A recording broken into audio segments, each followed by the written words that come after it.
Imagine this. A man in his early 30s stands in the shadows outside a brightly lit television studio. He isn't smiling. He isn't speaking. His lips move silently, muttering the same phrase over and over like a prayer or a curse, and no one notices him at first. The city hums around him. Taxi horns, neon flickers, voices spilling from bars, all drowning out the quiet madness that coils in his mind. What he whispers is simple. What he believes is terrifying. They need to see the truth. They need to hear it through me. What no one realized in that moment. Not the security guard checking IDs, not the producer rushing into the lobby, not even the viewers at home waiting for their favorite political commentator to appear on screen, was that this man, Tyler Robinson, had already crossed a line. And when people cross certain lines, there's no turning back. In true crime, we often ask, what makes a killer? Is it a broken childhood? A fractured mind? Or is it something darker? An obsession fueled not just by personal demons, but by the echo chambers of the modern world? This is the story of Tyler Robinson, a fictional character, but one born from the very real shadows that political media, polarization, and obsession can cast. It's the story of how one man turned fixation into violence, and why it matters to us all, because in Tyler's descent, we see a mirror held up to society, and the reflection is unsettling. As an old proverb warns, he who fights with monsters should look to it that he himself does not become a monster. Tyler Robinson was born in a small Midwestern town, the kind of place where Main Street diners still poured bottomless coffee and Friday night football was religion. On the surface, his childhood looked ordinary. His father, a mechanic, came home with grease-stained hands and an aching back. His mother worked part-time at the local library, carrying the quiet patience of someone who'd learned to live in the background.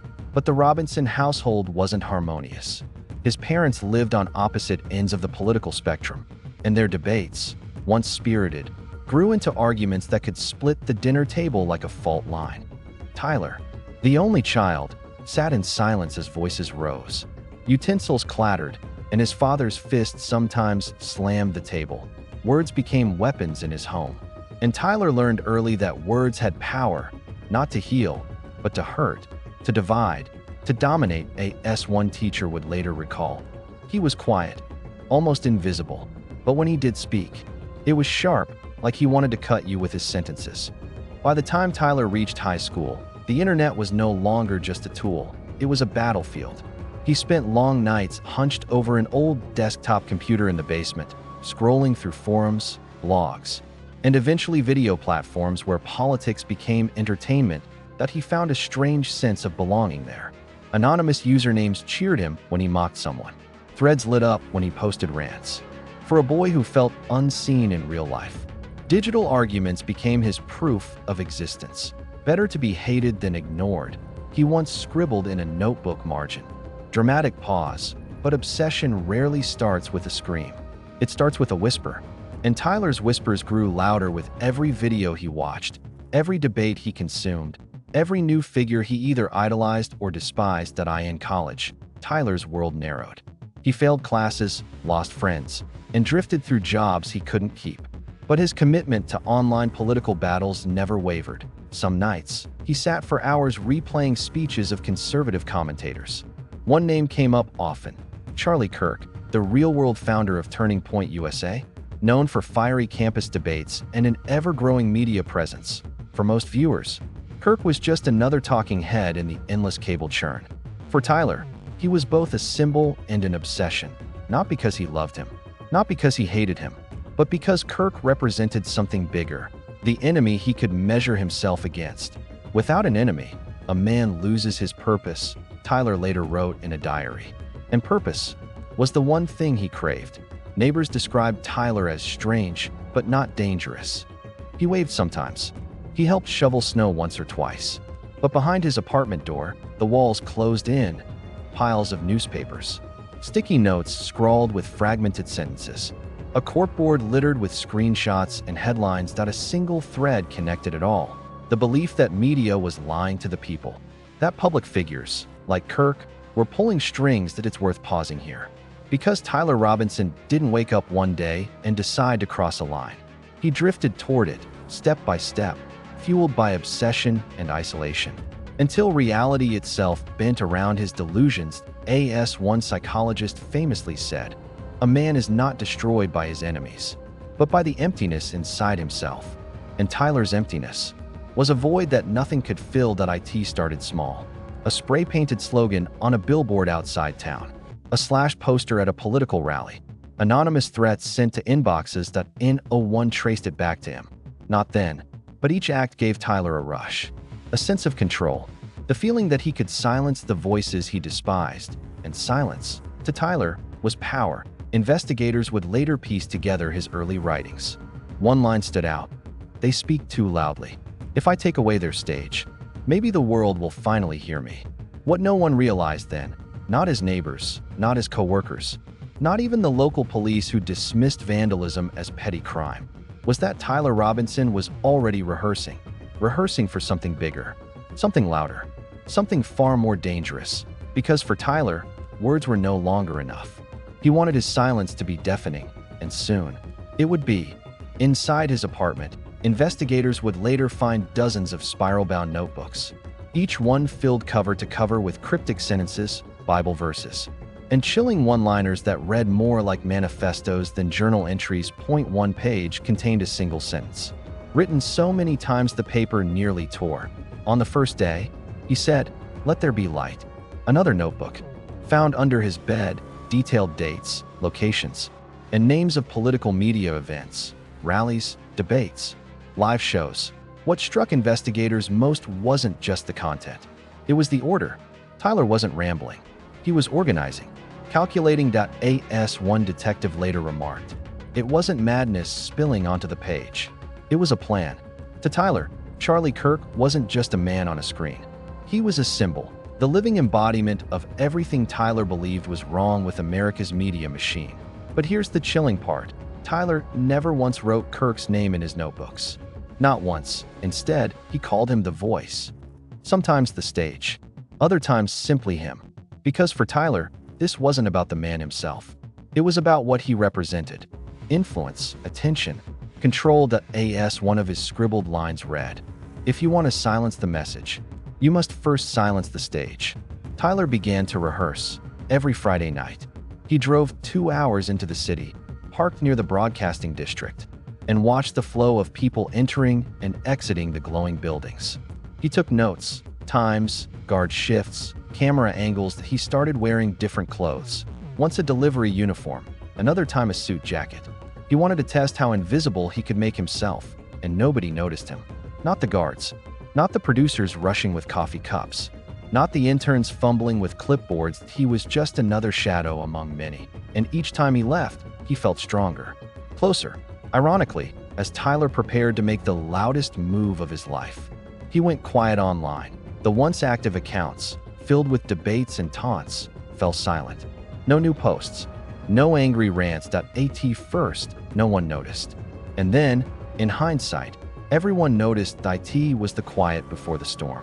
And storms are always the loudest. When the silence breaks, receipts don't lie. Asterisk bank statements revealed the shift. Tactical clothing, lock picks, prepaid burner phones, and even a second-hand camera he bought from a pawn shop. One chilling purchase stood out: a cheap, handheld recorder. On it, investigators found hours of his own voice, whispers, rehearsals, chants. "They will thank me when it's over. They will finally understand." The scariest thing about Tyler wasn't that he was angry. It was that he believed he was righteous. As one criminologist later put it, "The most dangerous killer is the one who thinks he's saving the world." By late autumn, Tyler's target was clear. Not a person, not directly, but an event. A live taping where several media figures, including Kirk, were scheduled to appear. Tyler didn't want to debate. He didn't want to argue. He wanted to silence.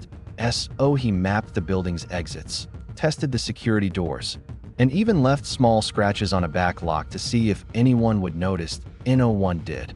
Each unchecked detail became, in his mind, permission. Each unnoticed rehearsal, a green light. He wasn't asking himself if anymore. Only when, the week before the planned attack, Tyler barely slept. He ate little. He stopped showering. Neighbors described seeing him leave at odd hours, muttering under his breath, his final notebook entry. Written in bold black ink, he scrawled, "When the voice is gone, the silence will speak." What Tyler didn't know was that his silence was about to scream louder than he could ever imagine. At 8:04 p.m., the cameras went live. The debate began. Fiery words volleyed back and forth across the stage, the audience reacting with cheers, laughter, and jeers. Charlie Kirk leaned forward in his chair, gesturing with the precision of a man who lived for this stage. He was in his element, sparring with rivals, commanding attention, and somewhere above him, Tyler watched, waited. He clutched the device in his jacket pocket.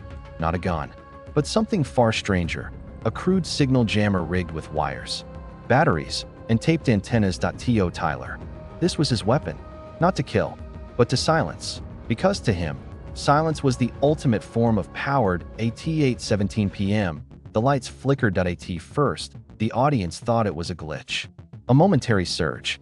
The moderator paused mid-sentence, confusion flashing across his face, and then everything went dark. The cameras, the microphones, the screens, dead. A hush fell over the studio, so sudden it felt like a vacuum.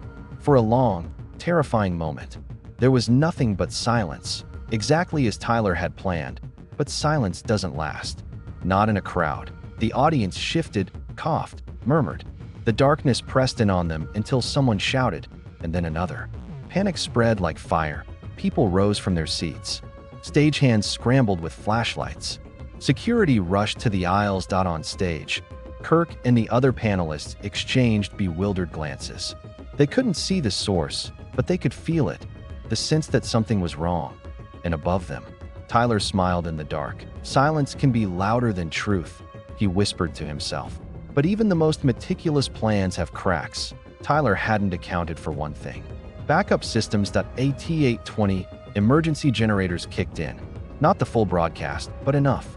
Dim lights flickered back on, and a handful of cameras rebooted.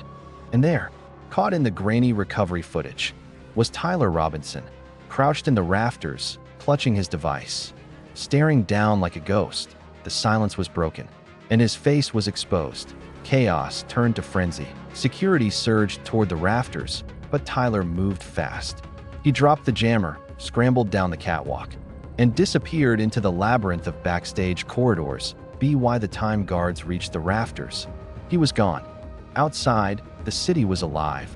Horns, traffic, pedestrians.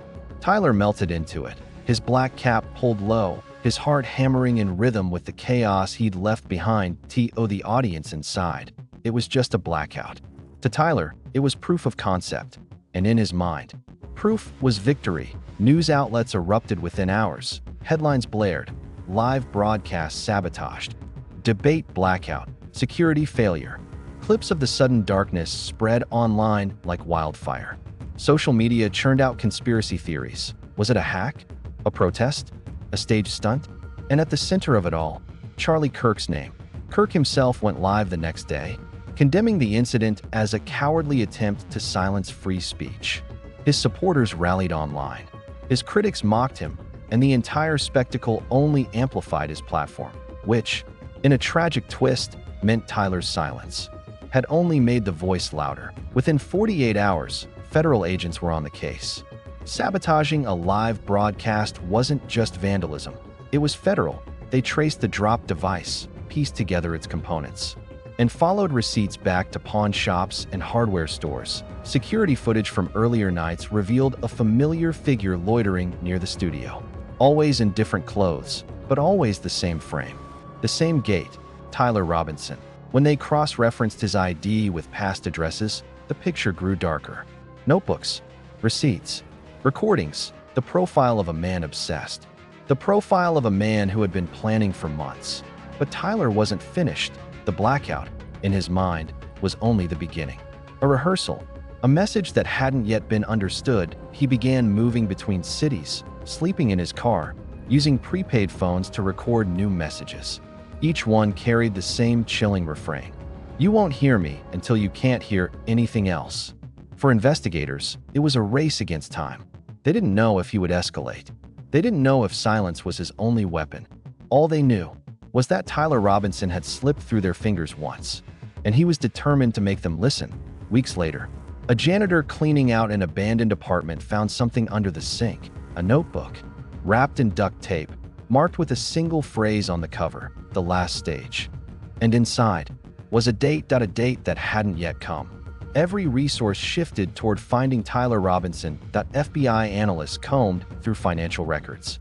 Local police interviewed former neighbors, teachers, ex-employers.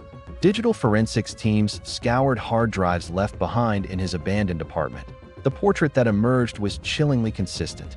A loner with a history of failed relationships and unstable jobs. A man who consumed political media obsessively, but spoke little in public. Someone whose silence had always been mistaken for harmlessness. Point 1. Retired teacher recalled. He wasn't loud. He was watchful. The kind of kid you'd forget was in the room until you saw his eyes, like he was memorizing everything. Now, those eyes were somewhere in the crowd, watching, waiting. Meanwhile, the country reacted in real time. For some, Tyler was a terrorist. For others, he was a protester who had simply gone too far. Conspiracy theories bloomed overnight. Was he part of a larger group? Was the blackout staged by the network itself to boost ratings? Was he even real? The irony wasn't lost on investigators. Tyler had wanted to silence the noise. Instead, he'd amplified it, as one journalist dryly remarked. In trying to kill the voice, he made it echo louder. Tyler drifted across state lines, living out of his car, eating fast food, showering at gyms when he dared. He wore hoodies pulled tight, caps pulled low, always carrying at least one burner phone. But what kept investigators circling closer wasn't just surveillance footage or receipts. It was his pattern. Tyler couldn't stay away from the lights. He lingered near arenas, broadcast centers, even university auditoriums. Places where voices were amplified. Point 1 profiler put it best. He was addicted to the stage. Even if he wanted to destroy it, he couldn't stop orbiting it. An addiction always leaves a trail. Point 2 weeks before the date in his notebook, Tyler was spotted outside a media conference. Security footage showed him in the lobby, loitering near the exits, hands in his pockets. When security approached, he slipped away, blending into the crowd before anyone could stop him. It was a near miss. But it gave investigators hope, because for the first time, they knew he was still moving toward the date, still rehearsing, still escalating. And escalation always ends one of two ways: surrender or capture. The break came from something almost trivial: a gas station clerk. That he remembered a man who came in late at night, paid cash for coffee and batteries, and lingered too long near the surveillance cameras. The clerk thought nothing of it, until he saw a photo on the news. Tyler Robinson. The tip reached federal agents within hours. At 3:42 a.m. A SWAT team surrounded an old rest stop parking lot where Tyler's car was parked under a broken streetlight. They expected chaos. But when they moved in, Tyler didn't fight. He simply raised his hands, looked directly at the lead agent, and whispered, "You can't stop silence." The hunt was over, but the story was just beginning. The courtroom was packed from day one. Reporters jostled for seats. Protesters gathered outside. Supporters and critics of Charlie Kirk waved signs, turning the courthouse into a circus. Inside, Tyler Robinson sat stone-faced. He refused to speak at arraignment. He refused to answer questions during preliminary hearings.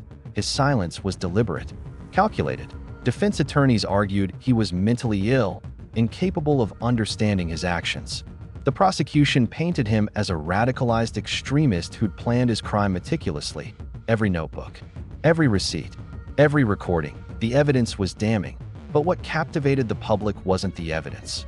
It was Tyler himself. He sat through testimony with the same faint smile, as though none of it touched him. As though he was still in control. One day, during closing arguments, the prosecutor addressed the jury directly. "Ladies and gentlemen, silence is not innocence. It is strategy, and in this case, it is guilt." The words cut through the courtroom like a blade. Outside, a pastor interviewed by the press offered another perspective. The devil doesn't always scream. Sometimes he whispers. The jury deliberated for just 6 hours. When they returned, the verdict was unanimous. Guilty. Tyler Robinson was sentenced to 30 years in federal prison. Not for murder, not for physical harm, but for sabotage, terrorism-related charges, and conspiracy. The judge read the sentence. Tyler finally broke his silence. He leaned into the microphone and whispered a single phrase. "You'll thank me when the silence comes." Those were the last words the public ever heard him speak. The blackout became a case study in modern extremism. Universities dissected it. Documentaries replayed the footage. Politicians used it as evidence of the dangers of radicalization. Charlie Kirk continued his career, now framed as a survivor of an attack on free speech. His voice grew louder, his following larger, and Tyler Robinson?